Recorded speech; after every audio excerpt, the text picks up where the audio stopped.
Caroline Dowd-Higgins. Thank you for listening to Your Working Life, my podcast series featuring thought leaders in the career and personal growth arena.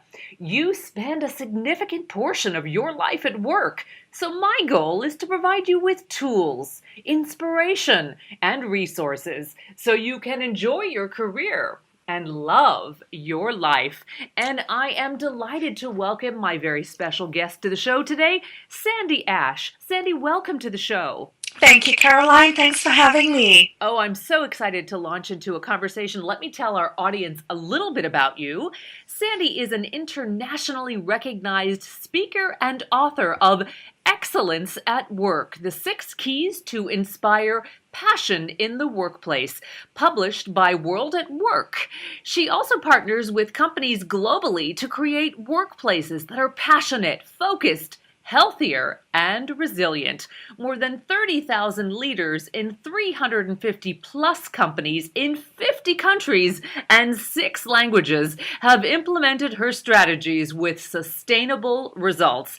And as a principal of Alliance for Organizational Excellence, Sandy is partnered with Pepsi, Qualcomm, Universal City Hollywood, Nalco Champion Ecolab, Harrah's, San Diego Zoo, and other global brands to create great places to work. And today, I'm so thrilled to discuss her new book, Roar, How to Build a Resilient Organization, the world-famous San Diego Zoo way. So, Sandy, let's dive right in. Your book, Roar, looks at the San Diego Zoo's global high-performance culture. How did this come to pass, partnering with a zoo? Well, what a joy and what an honor to partner with the world-famous San Diego Zoo. Caroline, for the past 10 years, I've had the privilege of consulting with the zoo on their leadership strategies and best place to work initiative. And over the years, Tim Mulligan and Tim, the CHRO of the San Diego Zoo, have been batting around the idea of writing a book that showcases the zoo's people practices. In addition to being famous or world famous for their animal collection, the San Diego Zoo has also become very well respected and well known for their people practices. Just recently, the San Diego Zoo celebrated their centennial, and as they were ramping up for their 100th birthday, I said to Tim, look, if there is ever a time for us to write a book that showcases how the San Diego Zoo has created a great place to work and share the inside secrets, the tools, the strategies, and the inspiration that goes along with it, this would be the time. And so voila, like about a couple of weeks ago, as the zoo celebrated its birthday, our new book, Roar, was launched. Oh, so exciting. You know, it's interesting because quite often we think of successful places to work, employee engagement, and really incredible organizations in the corporate realm. And this is so exciting to look beyond the corporate realm proper into a zoo, which is unexpected and equally brilliant. So talk to me, Sandy, about your zoo print for success in the book. Caroline, the Zooprint is a blueprint, and what we strive to do was to offer to readers a roadmap for how to build a resilient organization that thrives. In the book, we offer very specific steps any person, any team, any organization, and any industry can take to reclaim self-control, realign conditions, reimagine communication, renew connection, and rebalance commitments to build an organization where people thrive, where people choose to work, they choose to give their very best every day, and they choose to stay. Sandy, you know, resilience is such an important quality for anyone at any level in any organization, and I firmly believe in failing forward and recovering from our mistakes or challenges. Is that part of this Zooprint, the recovery process for things that didn't go as planned? Yes, it is. And I will say more than that. So I believe typically we measure resilience by how quickly we recovered from adversity. So oftentimes when we're thinking about resilience, Caroline, we're looking in the rearview mirror. We're looking back to see, were we able to bounce back from the setbacks? And in this book, we offer and invite readers to consider that actually resilience begins way before the storm, with a proactive, systematic cultivation of a mindset, the skill set, and the tool set that enables people and companies to remain consistent with who they committed to being and how they are committed to being known. In other words, is your team, is your employee population, are you adequately equipped to respond to the change, the stress, the challenge, and the crisis in this very extreme world in which we live, and maintain a calm focus, a perseverance, and a tenacity that has you roar with confidence, with strength, with boldness, and be unstoppable. Oh, I love that. I really appreciated that. I'm going to repeat what you said. It begins before the storm. So you're creating a culture in which you are attracting and retaining talent in times of great success and calm waters, as well as those storms. So, Sandy, let's talk a little bit about how a company, and in this case, perhaps examples of the San Diego Zoo, how do they attract the very best employees? Yes. Well, I believe the key to San Diego Zoo's success and any organization's success is to offer people not only the opportunity for a sense of achievement, but more importantly, a sense of lasting fulfillment. You know, we become very good in the workplace at striving towards goals and meeting objectives.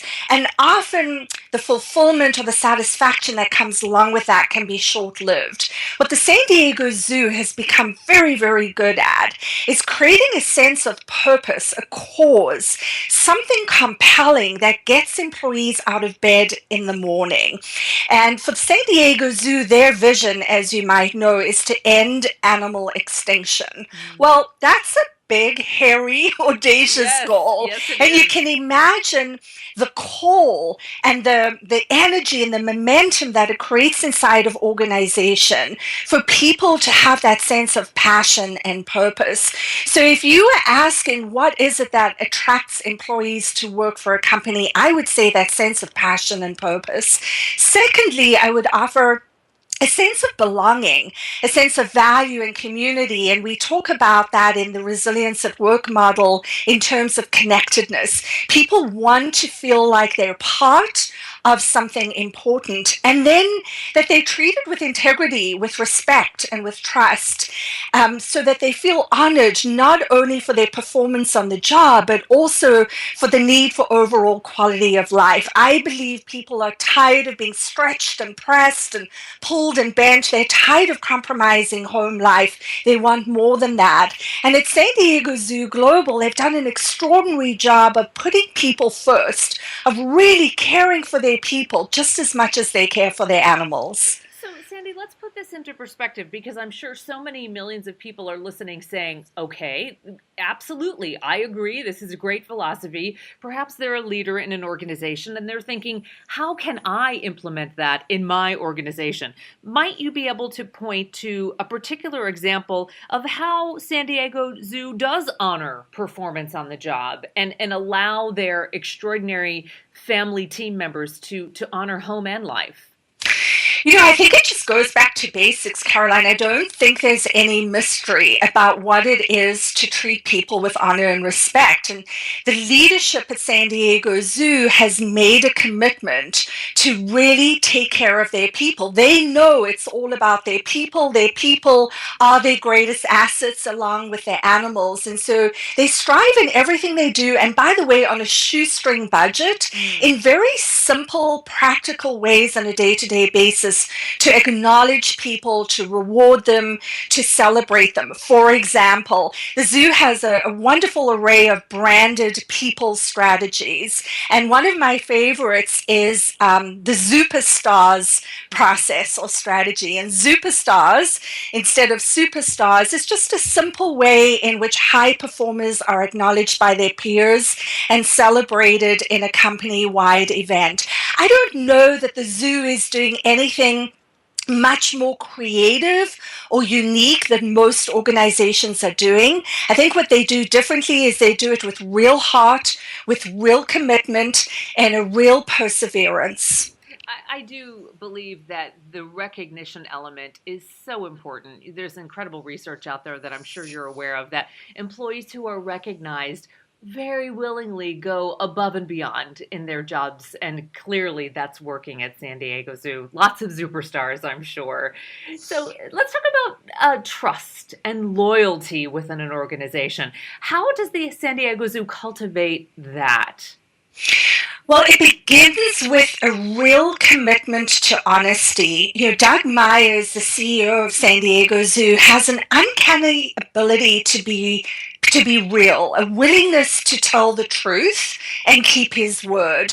In 2008, 2009, in the midst of financial crisis, when other organizations were perhaps laying off employees, Doug made a very bold declaration to his organization in which he said that no one would lose their job if everybody worked together. Wow. And the return on this commitment and this promise was really immeasurable in terms of the trust and loyalty gained from his employees. Secondly, I would say the concept of transparency inside of organizations is a powerful tool to build trust and loyalty within an organization. If you've been to the San Diego Zoo, one of their most famous exhibits is Elephant Odyssey. And what's unique about Elephant Odyssey is that the attraction or the exhibit is turned inside out. So what do I mean by that? Typically, when you go to a zoo and you look at an animal exhibit, you really only see the front part of the exhibit. You don't have access to what's going on behind the scenes. And in the interest and in the spirit of transparency, what the San Diego Zoo did when they were building this particular exhibit was to turn it inside out, so that when you go to Elephant Odyssey, you actually walk through the middle and the back of the exhibit. You can see the elephants being fed, getting their pedicure, being given their medicine. This is a very powerful metaphor in the workplace, the willingness of leaders to have and offer complete transparency. And inside of that transparency, and I would say even the vulnerability, what is returned is a trust and loyalty within an organization. I love that. I'm just, imagining in my head what that exhibit must look like, and I hope someday to get there, because it's the magic behind the curtain, the reality of what's really happening, not only letting the public in, but living that philosophy within the organization. That's a great story, Sandy. So let's talk a little bit, too, about the passion within the San Diego Zoo to grow and develop leaders and raise talented new leaders to take that mission forward. What are your thoughts on that? Well, it's an ongoing process in any organization, and the San Diego Zoo, again, Caroline, on a shoestring budget, has developed a customized leadership development program they call Zoo U.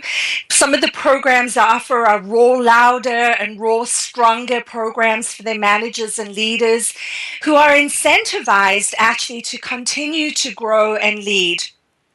And, with any organization, this is an essential component of building resilience. Your leaders have to continue growing, becoming stronger, developing new skills, charting new ground. And the leaders at San Diego Zoo are really groomed to be innovative, to be creative, but most importantly, to put people first. And that has been a key to their success. And I appreciate, too, you letting us into the inner sanctum to know that this is done on a shoestring budget. It need not take exorbitant fees in professional development. Clearly, this is a mission that is passionate on all levels of the organization and perhaps implementable in others as well. Absolutely. So the concept is resilience at work, and you've actually created a model. Can you walk us through that and perhaps help us understand how it can help others listening in their organizations? Yes, indeed. The Resilience at Work model is a 5-point model I developed to offer organizations, teams, and individuals a systematic approach to building resilience in the workplace. I think there's been excuse me, a lot of mystery about resilience, and typically it's been more stress or wellness related. And this particular model incorporates 5 key competencies. We call them the 5 C's: control, conditions, communication, connection, and commitment. And inside of each competency, there are specific tools and strategies that anyone can use to maintain that calm focus, to manage their conditions rather than being at effect of their conditions, to ensure that communication is truthful, it's boldly transparent, it's authentic, and people have the freedom to be vulnerable, and also to create a sense of coherence and congruence inside the organization where people feel connected to what's most important, they feel connected to each other, and lastly, that people have the perseverance, the tenacity, the strength, the confidence, like the roar of the lion, to be able to withstand any change, any crisis or challenge that comes their way. We believe that something isn't working about the way that we're working, and it's time for a new paradigm, and I believe the paradigm of resilience in the workplace is very timely and relevant. Sandy Asch, what a joy to have you on the show. Your book is called Roar, How to Build a Resilient Organization, the world famous San Diego Zoo way. So tell us, how do we buy the book and how do we communicate with you online after the show? Thank you, Caroline. Well, people can go to theroarbook.com. That's ROAR book.com, theroarbook.com, to find out more information about the book and to make a purchase. And if people would like to connect online, I'm on Twitter at UYOU_Excel, EXCEL, or you can find us at The Roar Book on Twitter, and we'll be honored to have people join in our conversation about the roar and creating resilience in the workplace. Wow, Sandy, thank you so much. What a joy to have you on. You are a wealth of wisdom and expertise, and I learned a lot today. I wish you continued success, and I hope our paths cross in person very soon. Thanks, Caroline. Appreciate the opportunity. And I want to thank all of you for tuning in to Your Working Life, where my goal is to help you design your career destiny so it doesn't happen by default. Career and life satisfaction is possible, and it's time to embrace what you love doing so you can do more of it. My show is now available on iTunes, YouTube, Podbean, and Stitcher. Leave a comment because I always appreciate hearing from my listeners. I'm Caroline Dowd-Higgins. Take good care.